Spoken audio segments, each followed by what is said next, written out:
퇴로가 차단된 사람. 2007년에 나는 죽고 예수로 사는 사람이 출간되었는데 생각 외로 많은 분이 책을 사서 보셨고 저는 어느덧 유명한 사람이 되었습니다. 그런데 그것이 제게 기쁨보다는 마음에 큰 눌림을 주는 일이 되었습니다. 표지에 실린 책 제목과 저자의 이름이 바로 연결되어 나는 죽고 예수로 사는 사람 유기성이 되었기 때문입니다. 나는 죽고 예수로 사는 사람은 복음의 진리를 선포하자고 정한 제목인데 마치 저만 나는 죽고 예수로 사는 사람인 것처럼 떠벌리는 것 같아 책을 볼 때마다 마음이 불편했습니다. 그런데 이 책이 출간되므로 저는 퇴로가 차단된 군인 같아졌습니다. 되돌아갈 수 없는 위치에 서게 된 것입니다. 아무도 모르게 슬쩍 이전으로 돌아가고 싶어도 이제는 돌아갈 수가 없었습니다. 퇴로가 차단된 사람의 마음이 어떤지 아십니까? 너무나 평안합니다. 처음에는 당황스럽고 부담되고 두렵기도 했습니다. 그런데 퇴로가 없다는 사실을 받아들이니 너무나 마음이 편안했습니다. 제겐 앞으로 나아가는 길만 있습니다.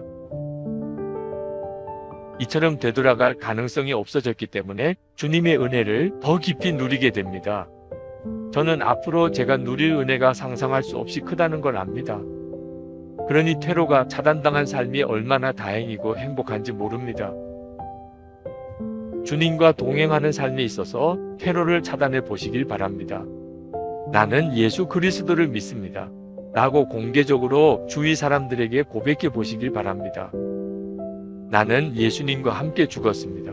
라고 가정과 교회에서 선언하는 것이 모든 퇴로를 차단하는 방법입니다. 뒤로 물러서지 않겠다는 결단입니다. 그러면 은혜의 바다로 쑥 들어가 있는 자신을 발견하게 됩니다. 다음 두 가지 질문으로 묵상해 보시기 바랍니다. 오늘 하루 주님은 나의 마음에 어떤 걸 깨닫게 하십니까? 주님께 오늘 하루 순종하며 실천해야 하는 한 가지는 무엇입니까?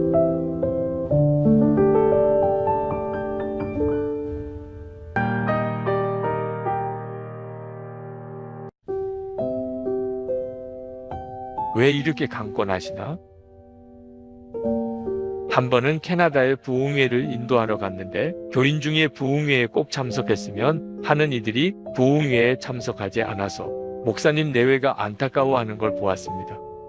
그 교인들이 말하기를 갑자기 너무 열심히 믿으면 탈난다 라고 했답니다. 은혜의 문이 열렸다고 누구나 은혜 받는 건 아닙니다. 주님이 어떤 분인지 모르니 주님과 친밀히 동행하는 게 부담스럽게 느껴집니다. 하나님께서 우리가 부담스러워할 만큼 우리를 몰아가신다고 느껴질 때가 있습니다. 하나님께서 그렇게 하시는 이유를 잘 알아야 합니다. 하나님께서 지나치신 것이 아닙니다. 우리가 지나치게 육적인 삶을 살고 있기 때문입니다. 로마서 8장 13절에 보면 너희가 육신대로 살면 반드시 죽을 것이로되 영으로서 몸의 행실을 죽이면 살리니 하셨습니다. 그렇습니다. 하나님께서는 우리를 살리시는 분입니다. 우리가 육신에 끌려 살면 반드시 죽겠기에 우리가 성령으로 살게 하시려고 우리를 재촉하십니다. 오직 기도, 극단이 아닙니다. 그렇게 해야 겨우 기도를 조금 합니다. 오직 전도, 그래야 겨우 전도를 조금 합니다. 사랑만 하며 살리라, 그래야 겨우 조금 사랑합니다. 그래서 나는 죽고 예수로 사는 말씀이 복음입니다. 그렇게 하여야 죄의 종로를 타는 옛사람으로 살지 않을 수 있습니다. 주님께서 무엇인가 강권하신다고 느껴진다면 시급히 돌이켜야 할 때라는 것을 알아야 합니다.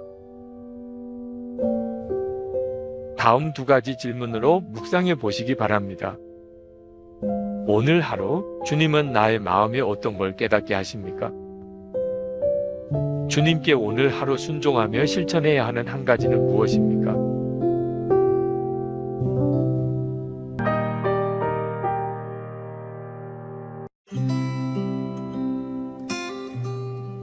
꼭 죽어야 하는가? 지금 세상은 선과 악의 구분이 안 됩니다. 아니, 악이 선 같아 보입니다. 이런 세상이기에 나는 죽었습니다 하지 않으면 살 길과 죽을 길을 분별하지 못합니다. 어떤 그리스도인도 우상숭배해야지 하는 사람은 없습니다. 그렇지만 어느 날 우상숭배하는 자기 모습을 마주하게 됩니다. 마귀가 교묘하게 다가와 자기에게로 이끌어가고 있기에 우리는 더욱 나는 죽고 예수로 살아야 합니다. 일상에서 복된 삶의 기적을 경험하며 사는 것은 의외로 너무나 간단합니다. 나는 죽었습니다. 라고 고백하며 사는 것입니다. 이렇게 간단하고 단순하게 그렇게 살지 못한 것이 더 애통한 마음이 듭니다. 이 말은 자기를 부인하려고 애쓰라는 것이 아닙니다. 초점은 주님을 따르는 데 있습니다. 주님께서 내 안에 거하라 말씀하셨지만 저절로 주님 안에 거해지지 않습니다. 우리가 주님 안에 거하려면 나는 죽었습니다. 고백하며 살아야 합니다. 이것이 자기 부인입니다. 예수님을 바라보고 사는 건 말할 수 없이 기쁘고 황홀한 일입니다. 결코 비참한 느낌이 아닙니다. 오히려 감사하고 기쁘고 자랑스럽습니다. 하나님과 하나님의 사랑이 믿어지지 않는 순간이 올 수 있습니다. 그러므로 우리는 주님의 함께하심을 분명히 바라볼 수 있어야 합니다. 이 믿음으로만 시련이 올 때 이겨나갈 수 있습니다. 혼자라도 믿어야 하지만 우리가 서로 믿음 안에서 하나가 되면 우리를 통해 세상 가운데 주의 영광을 드러내십니다. 다음 두 가지 질문으로 묵상해 보시기 바랍니다. 오늘 하루 주님은 나의 마음에 어떤 걸 깨닫게 하십니까? 주님께 오늘 하루 순종하며 실천해야 하는 한 가지는 무엇입니까?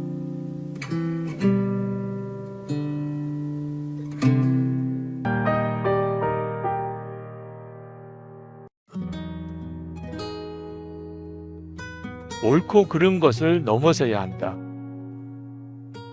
욥의 친구들이 했던 말을 읽어보면 구구절절 옳은 말을 하고 있음을 볼 수 있습니다. 그런데 그 옳은 말이 결국은 틀린 말이 되었습니다. 이유는 욥의 친구들은 자신들이 연구한 말로 욥에게 충고했기 때문입니다. 우리는 항상 옳고 그름으로 판단하려 합니다. 그러나 하나님으로부터 오지 않은 옳은 말은 흉기가 될 수 있습니다.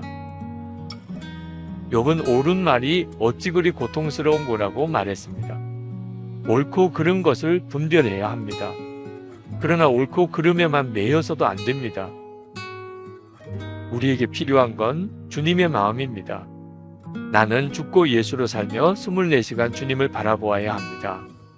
성경을 읽어보면 하나님의 사람들은 다 이 훈련을 받았습니다. 요셉은 자기를 죽이려 했던 형들을 용서하고 오히려 품어주고 도와주었습니다. 하나님과 계속 마음으로 교통하고 있었기에 하나님의 계획을 알았던 것입니다. 주 예수님과의 친밀함을 훈련하는 일이 처음에는 낯설고 힘들어 보입니다. 그러나 예수님과 친밀함에 눈뜨게 되면 주님과의 친밀함이 없이는 살 수 없게 됩니다. 가족 없이 사는 삶, 친구 없이 사는 삶에 비교되지 않습니다. 주님과의 친밀함을 경험한 사람은 주님의 임재 없이 사는 것이 가장 고통스럽고 두려운 일입니다. 나는 지금 잘 살고 있나? 나는 지금 잘하고 있나? 매일 묻고 또 묻고 삽니다. 정답은 환경과 형편이 아니라 주님과의 친밀함에 있습니다. 주님의 동행함이 분명하다면 잘 가고 있다는 의미입니다. 우리는 하나님께서 환경을 바꾸어 주시기를 기다리지만 주님은 어떤 처지에서도 우리가 주님과 동행하는 삶을 배우기를 원하십니다. 오늘도 누구를 만나든지 어떤 문제를 판단하든지 예수님 안에 거하기를 힘써야 합니다. 우리에겐 주님의 마음을 깨닫는 것이 중요합니다. 다음 두 가지 질문으로 묵상해 보시기 바랍니다. 오늘 하루 주님은 나의 마음에 어떤 걸 깨닫게 하십니까? 주님께 오늘 하루 순종하며 실천해야 하는 한 가지는 무엇입니까?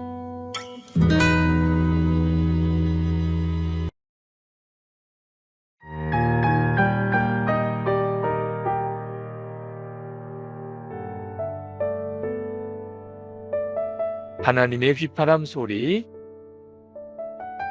루엘 하우가 대화는 기적이다 해서 한 말입니다. 우리 몸이 생명을 유지하려면 혈액이 계속 순환되어야 하듯이 우리가 사랑하기 위해서는 대화가 이어져야 한다. 그러나 대화에는 참으로 놀라운 능력이 있다.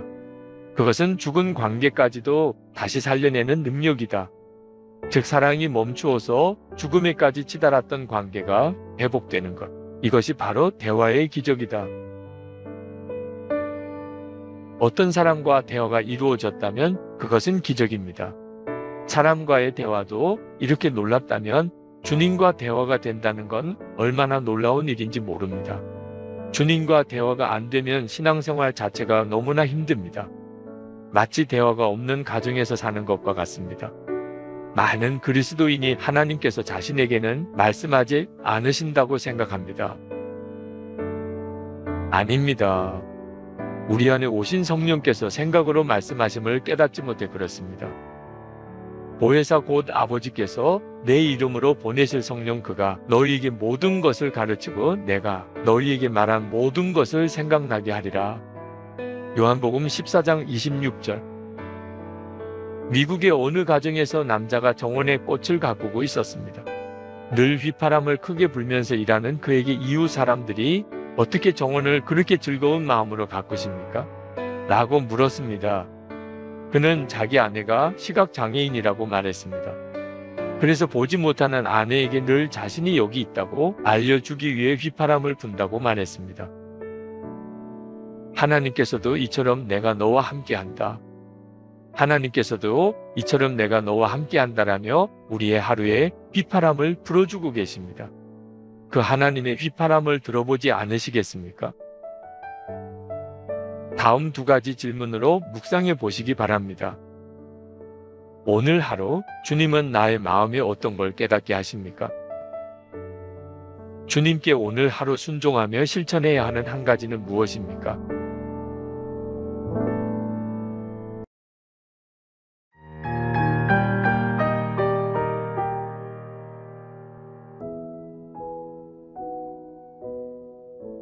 주님의 인도하심을 갈망하며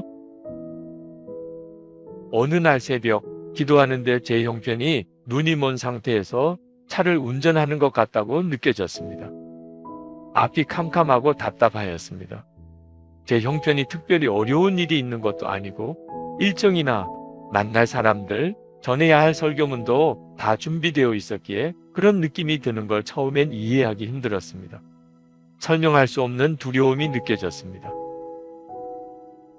그 두려움은 열심히 살기는 하지만 주님의 뜻이 무엇인지 명확히 알지 못하는 두려움이었습니다. 그것이 마치 눈이 먼 상태에서 차를 운전하는 것과 같았던 것입니다. 그렇기에 주여 저를 인도하소서 하고 부르짖으며 기도하였습니다. 그 후 매일 하루를 시작하며 기도할 때 어떤 심정으로 기도해야 하는지 눈이 뜨였습니다. 매사에 주님께 귀를 기울이면 누구나 주님의 인도하심을 받게 됩니다. 엘리야가 크게 낙심했을 때 하나님께서 엘리야에게 나타나셨는데 크고 강한 바람이나 지진이나 불로 임하시지 않으시고 세미한 소리로 임하셨습니다. 우리에게도 주님은 세미한 소리로 임하십니다. 우리 안에 거하시는 주님은 끊임없이 우리에게 말씀하십니다.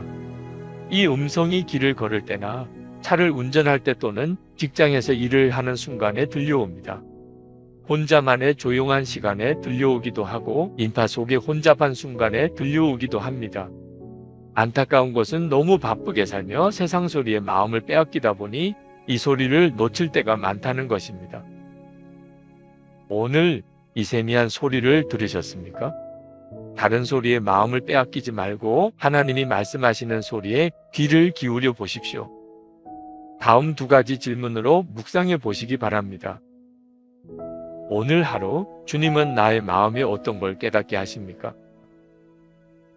주님께 오늘 하루 순종하며 실천해야 하는 한 가지는 무엇입니까?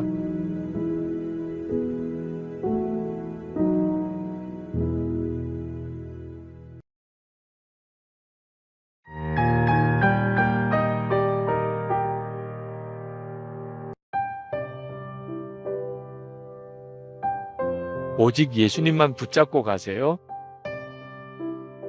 제가 언제 누구로부터 나는 죽고 예수로 사는 복음을 배웠는지 궁금해하는 분들이 있습니다.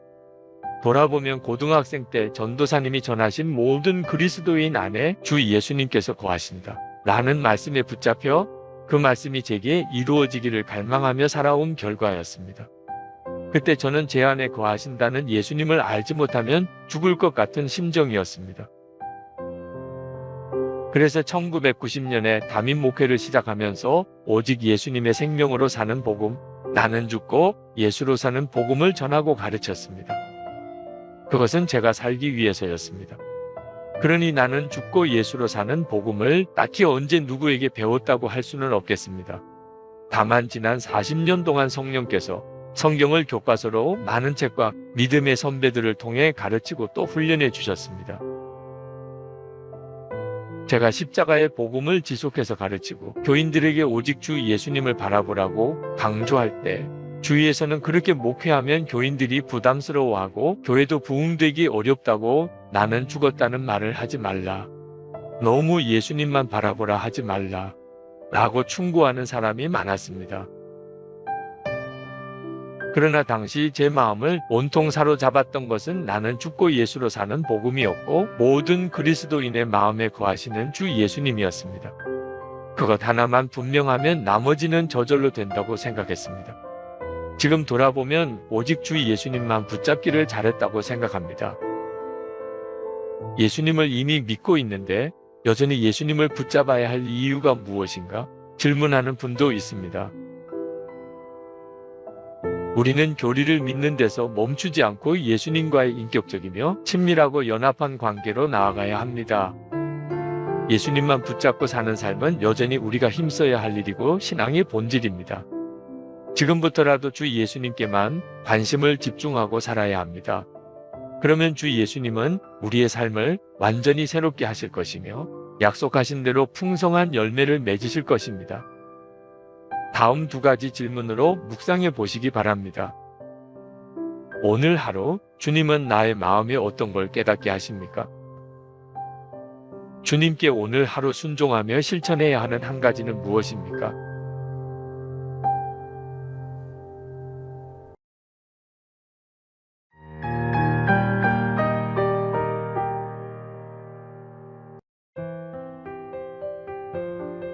열정이 아니라 죽음이다. 예수님을 믿어도 우리 안에 있는 육신의 욕구는 없어지지 않습니다. 단 예수님 안에 있으면 육신의 욕구가 더 이상 주인 노릇을 하지 못할 뿐입니다. 이것을 믿으면 예수님께서 우리를 지키셔서 악한 자가 우리를 지배하지 못하게 됩니다. 우리가 알거니와 우리 옛사람이 예수와 함께 십자가에 못 박힌 것은 죄의 몸이 죽어 다시는 우리가 죄에게 종노릇 하지 아니하려 함이니. 로마서 6장 6절. 우리는 예수님 안에서 더 이상 죄의 종이 아닙니다. 이것을 믿지 못하니 여전히 죄의 종노릇 하는 것입니다. 이 문제는 열정과 충성으로 해결되지 않습니다. 예수님이 죽으신 십자가가 곧 자신이 죽은 십자가임을 믿어야 합니다. 때때로 육신의 욕구에 무너질 때가 있습니다. 그때 우리가 죽었다고 했던 고백으로 인해 사람들이 비웃을 수 있습니다. 그런 순간에도 우리가 붙잡아야 하는 건 하나님의 말씀입니다. 우리가 믿는 대상은 우리 자신이 아니라 하나님과의 약속입니다. 자아의 죽음은 노력으로 성취하는 게 아니라 믿음으로 누리는 것입니다.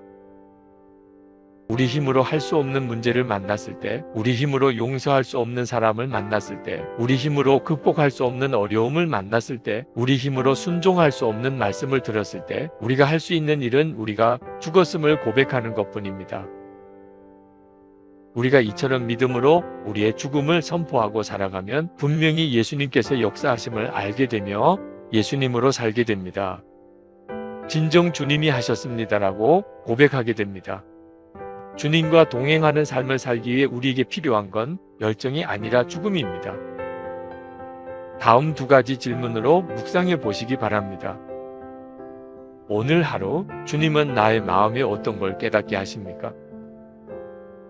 주님께 오늘 하루 순종하며 실천해야 하는 한 가지는 무엇입니까?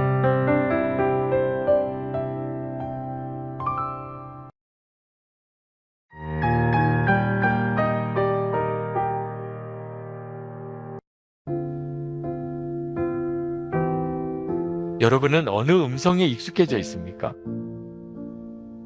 죄를 짓는 것보다 더 두려운 것은 죄에 익숙해지는 마음입니다.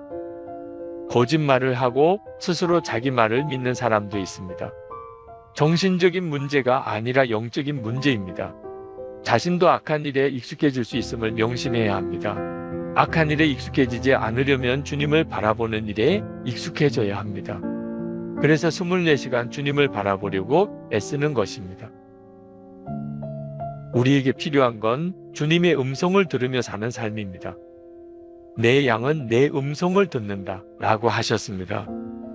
주님의 말씀을 들을 수 있어야 주님의 양이라는 말입니다. 마귀의 소리에 익숙해지면 안 됩니다. 주님의 음성에 익숙해져야 합니다. 이것은 항상 누구를 바라보고 사느냐, 누구에게 귀를 기울이느냐에 따라 달라집니다. 보고 듣는 것을 영적 분별 없이 내버려 두면 큰일 납니다. 처음에는 24시간 주님을 바라보며 살 수 있다고 믿어지지 않았습니다. 그런데 이것은 절대로 불가능한 일이 아닙니다. 주님과 동행하는 삶도 익숙해지면 전혀 어렵지 않습니다. 주님의 익숙한 하루를 사는 우리가 되길 기도합니다. 다음 2가지 질문으로 묵상해 보시기 바랍니다. 오늘 하루 주님은 나의 마음에 어떤 걸 깨닫게 하십니까? 주님께 오늘 하루 순종하며 실천해야 하는 한 가지는 무엇입니까?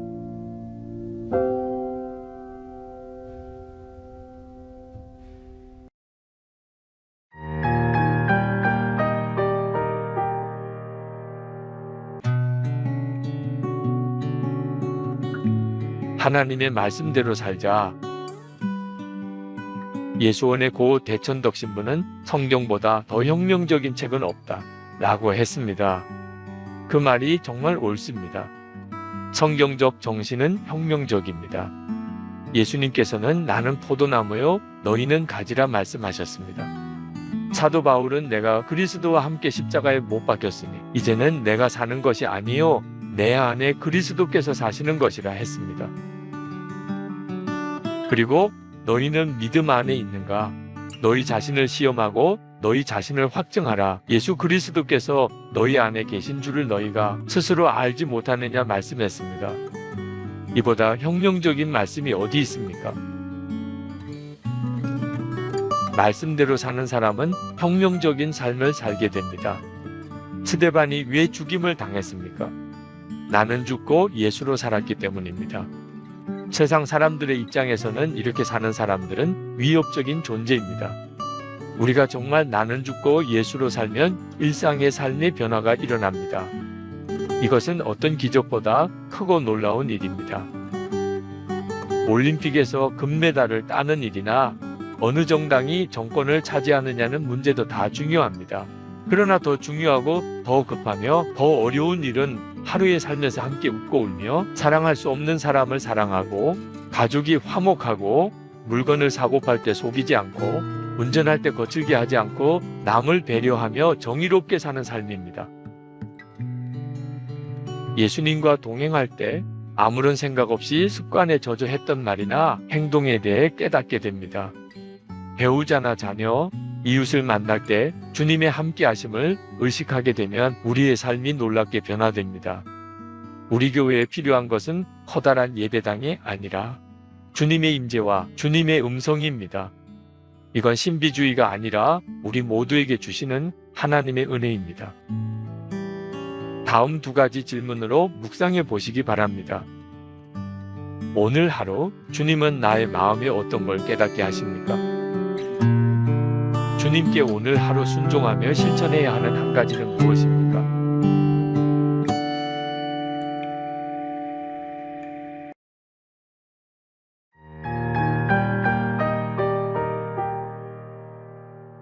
못합니다. 시간이 지날수록 아는 지식만 많아졌을 뿐 더 교만해지고 권위적이고 대접만 받으려 하고 남은 가르치려 하면서 자신을 고칠 줄 모르는 괴물 같은 사람이 되어 있기도 합니다. 하나님은 사람을 세우고 변화시키지만 사단은 끊임없이 사람을 무너뜨립니다. 그래서 우리는 나는 죽고 예수로 사는 삶을 살아야 합니다. 어설프게 훈련된 100명보다 철저히 훈련된 한 사람이 더 큰 일을 합니다. 어린아이 100명보다 어른 한 사람이 더 효율적으로 일합니다. 한 사람만 고쳐지면 가정도, 교회도, 학교도, 사회도 모두 변합니다. 사람은 오직 예수 그리스도, 그분에 의해서만 변화됩니다. 다음 두 가지 질문으로 묵상해 보시기 바랍니다. 오늘 하루 주님은 나의 마음에 어떤 걸 깨닫게 하십니까? 주님께 오늘 하루 순종하며 실천해야 하는 한 가지는 무엇입니까?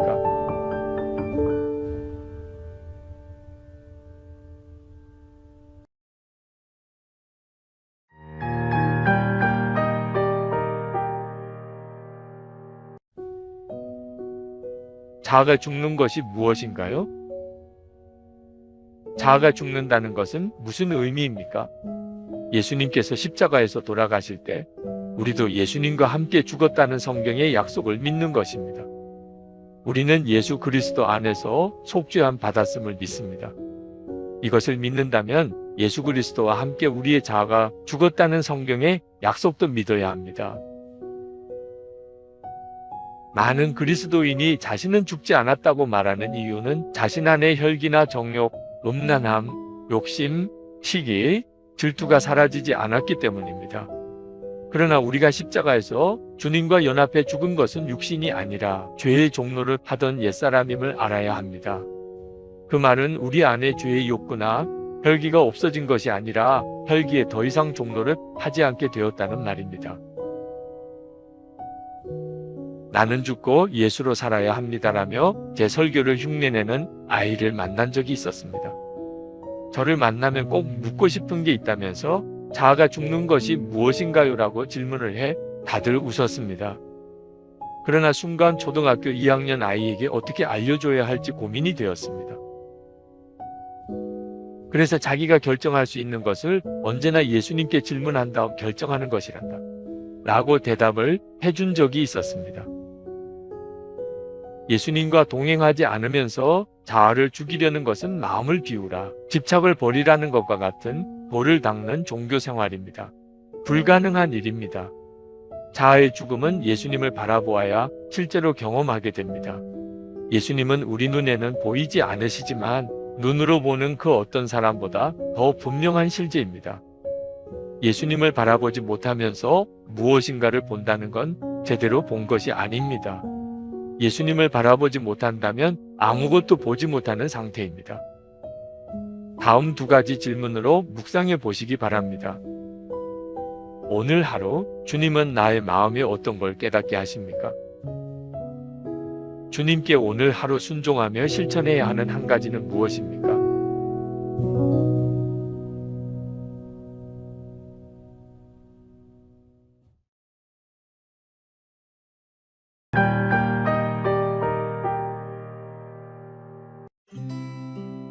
마음까지 정직하라.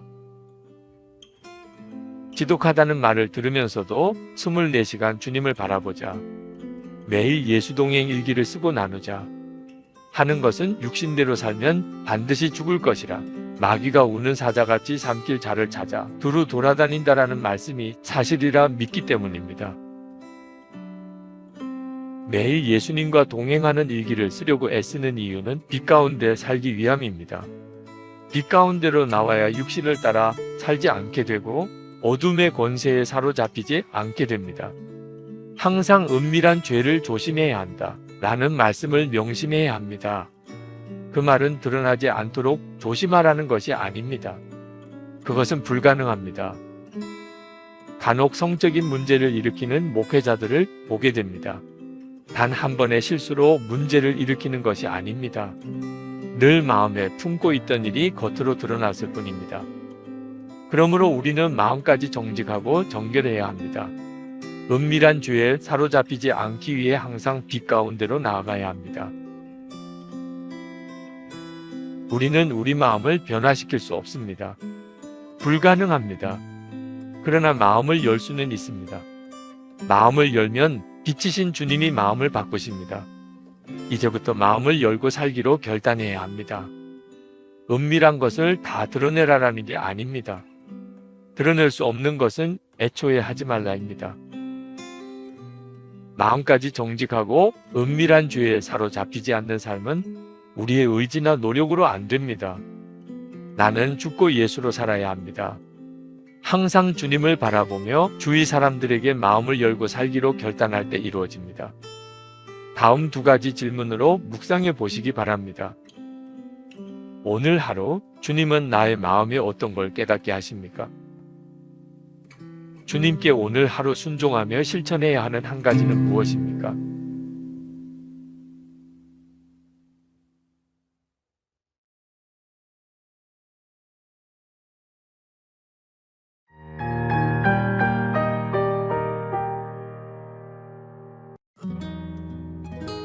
(7월 29일) 버릴 것이 아니라 얻을 것을 바라보라. 하나님의 역사는 지금은 비록 작아 보일지라도 나중에는 반드시 엄청난 결과를 가져옵니다. 제자들이 주님의 부름을 받았을 때 세상에는 감추어져 있는 존재였습니다.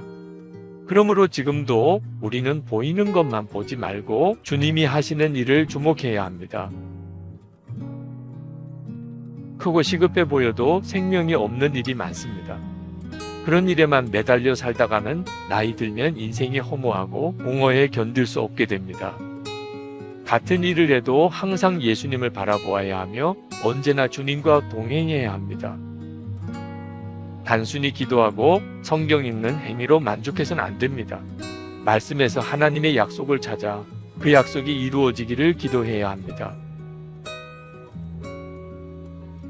믿음과 갈망 자체가 이미 성령의 역사입니다. 하나님의 약속을 계속 확인하고 살아야 합니다. 그러면 어느 순간 하나님께서 이루신 놀라운 일을 보게 됩니다. 겨자씨 같아도 생명이 있는 믿음이 귀한 믿음입니다. 하나님의 부흥은 버려야 할 것을 버려야 임합니다. 자기를 부인하고 자기 십자가를 지는 사람을 통해서만 이루어지게 됩니다. 이때 우리는 얻게 될 것도 볼 수 있어야 합니다. 자기를 부인하고 자기 십자가를 진 사람에게 주어지는 엄청난 보상이 있습니다. 바로 예수님입니다. 예수님을 알고 예수님과 연합하고 예수님과 동행하는 것입니다. 이처럼 예수님을 인격적으로 아는 사람만이 주님을 따를 수 있습니다. 그 사람은 자신이 져야 할 십자가가 축복이라 여겨집니다. 어떻게 살아야 하는가가 초점이 아니라 그렇게 살게 해주실 주님이 초점이어야 합니다. 버리는 게 초점이 아니라 받는 게 초점입니다. 나는 죽고가 초점이 아닙니다. 예수로 사는 것이 초점이어야 합니다. 다음 두 가지 질문으로 묵상해 보시기 바랍니다. 오늘 하루 주님은 나의 마음에 어떤 걸 깨닫게 하십니까? 주님께 오늘 하루 순종하며 실천해야 하는 한 가지는 무엇입니까?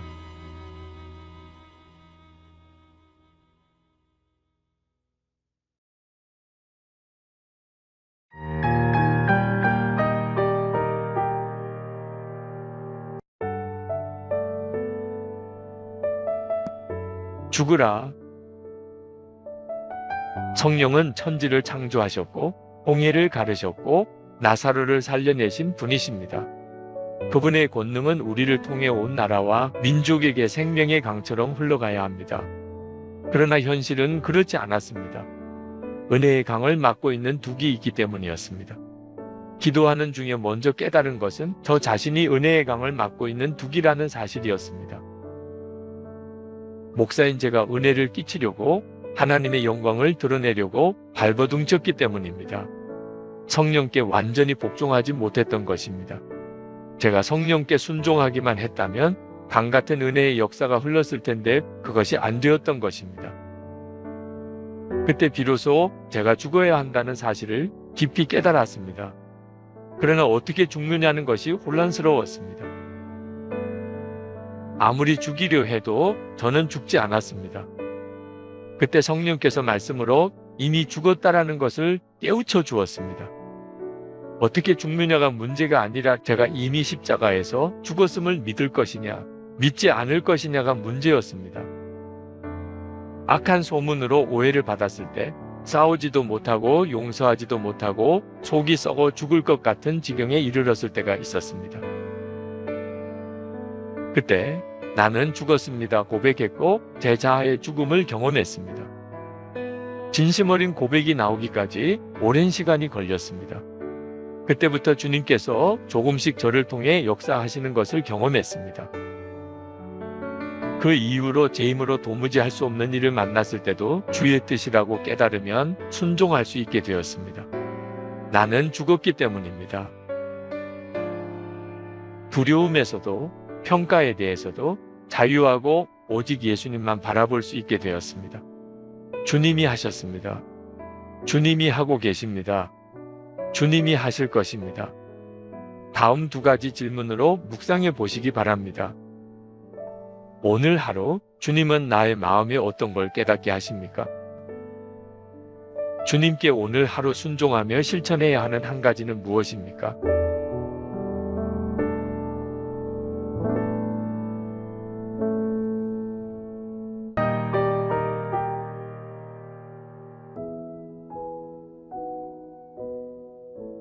나는 죽었습니다 고백하는 이들을 응원하며